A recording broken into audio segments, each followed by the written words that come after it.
Welcome to my channel My Target 100%. This is my YouTube channel. In the last classes we have completed momentum, impulse, application of momentum, application of impulse. Today we have to discuss about law of conservation of linear momentum. Law of conservation of momentum. We know momentum is a vector quantity. Momentum is the amount of motion present in the body. The product of mass and velocity is known as momentum. That you know. Okay. Now, what is the law? If no external force acts on the body in an isolated system, the total linear momentum of the body of the system remains constant. Again, in other way, in an isolated system means the system which is free from external force.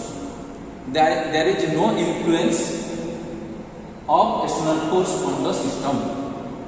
So, in last, how can we explain that one? The sum of all the bodies of the system, of all the momentum, remains constant or conserved in an isolated system and is not affected due to their mutual action and reaction.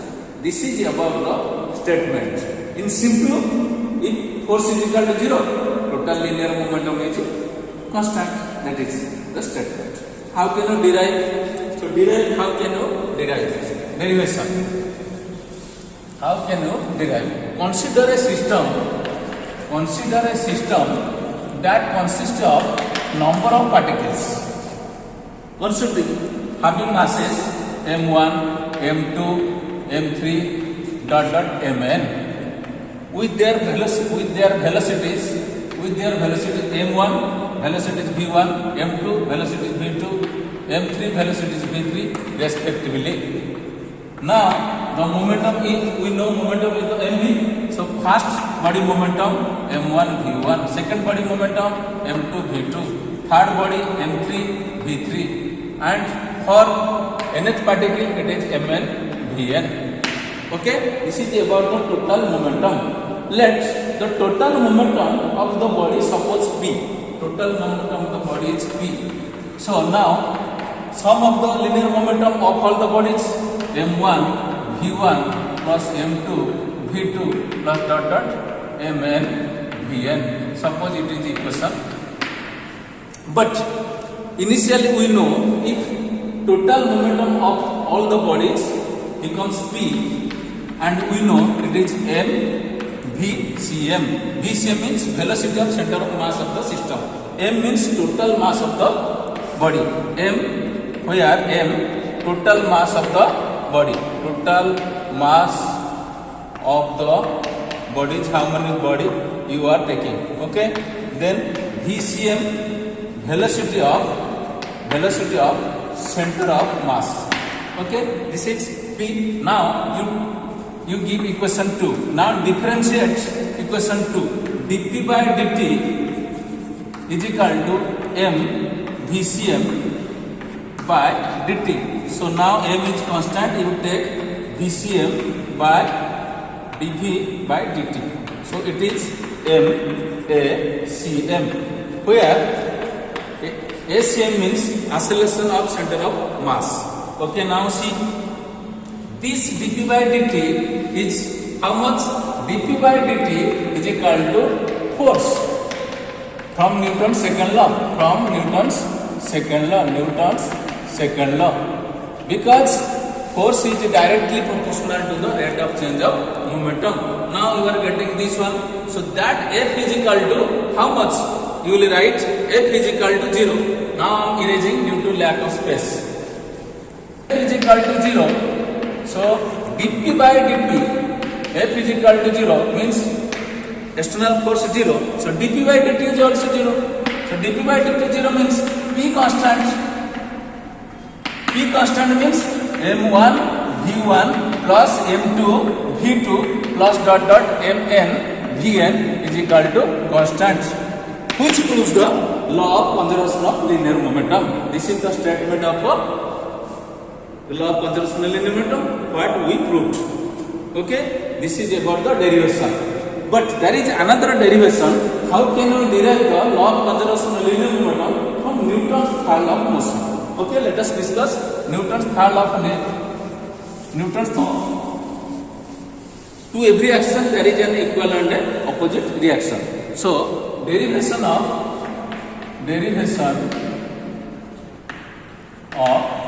law of conservation of linear momentum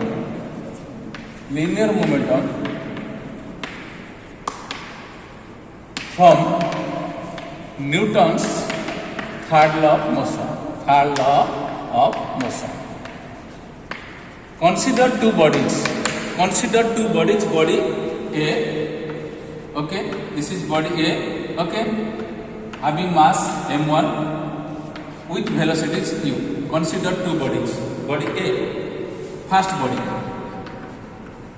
body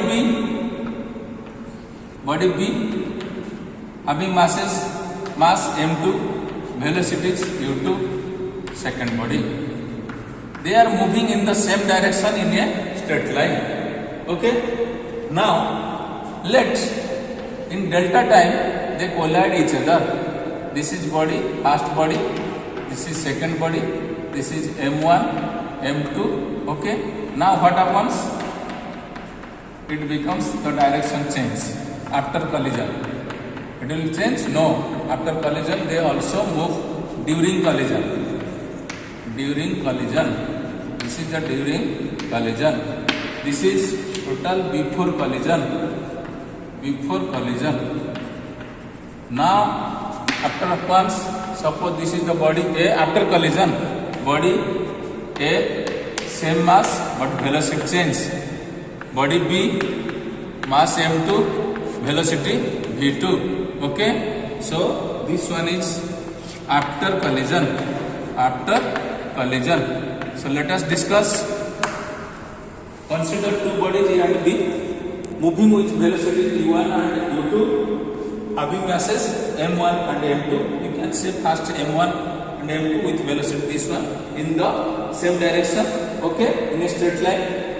After collision in delta t time, they are moving in same direction but their velocity becomes changes. यहाँ था कितना u1 हो गया v1, u2 था वो v2 हो गया. तो मोमेंटम ऑफ फर्स्ट बॉडी कितना हुआ ना m1 u1, इसका कितना हुआ m2 u2. Momentum of first body this one, momentum of second body. So total momentum is how much? m1 u1 plus m2 u2. Total momentum of two bodies before collision. This is before collision, total momentum. After collision, momentum first body m1 v1, second body m2 v2. So total momentum of the body is equal to how much? m1 v1 plus m2 v2 after collision. Okay, this one. Now let delta t time two bodies collide each other. The body A exerts body B some force, that BA. Body B also exerts another force, that is known as FBA. When body B exerts some force, body B, okay, now body A exerts force on body B, that is FBA. That when body A exerts force on body B, that is FAB. So that is AB. Okay, now what happens according to Newton's third law of motion? You are getting FAB is equal to minus FBA. FAB is equal to minus FBA you are getting. Suppose it is equation 1, it is equation 2, it is equation 3. But change in momentum of the body before collision of the system, how much? m1 v1 minus m1 v1. This is the momentum, change in momentum of the body after collision. A body A का धक्का लगाने के बाद change in momentum इतना. Okay, after collision body A after collision, then how much you are getting? Second body m2 v2 minus this is sorry u1 m2 v2 m2 u2. You are getting this change in momentum of body B after collision. ये change in momentum of the body A, okay, after collision ये change in momentum of the body B, क्योंकि body का साथ देखो u2 body B v2, so v2 u2 v1 u1. So in this case you are getting this much. Now when you are, so how much impulse you are applying? So at the same time let delta t is the small time interval for collision. So how much force impulse is equal to the product of force and time. So the impulse of force acting on A is equal to how much? FAB into delta t. First body, the impulse acting on force P is equal to how much? FABA delta t. So this one is how much?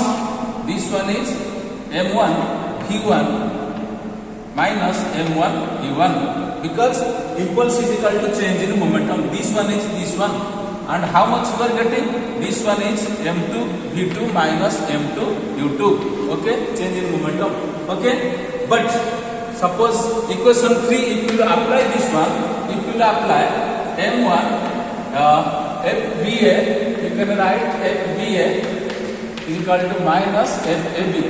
Okay, so now m2 v2 minus m2 u2 is equal to minus m1 v1 minus m1 u1, and you are getting minus m1 v1 plus m1 u1, and you are getting m2 v2 plus m2 u2 is equal to m1 u1 plus m2 u2. That means momentum, ये इसको आगे लिख सकते हैं, इसको पीछे लिख सकते हैं, कोई भी momentum, sum of the momentum before collision in a system is equal to sum of the momentum after collision in a system. Okay, so that means this proves the law of conservation of a linear momentum. It is possible only in case of isolated system of the bodies. Okay, in this way you have to solve some numerical problems. Okay, thank you, have a good day.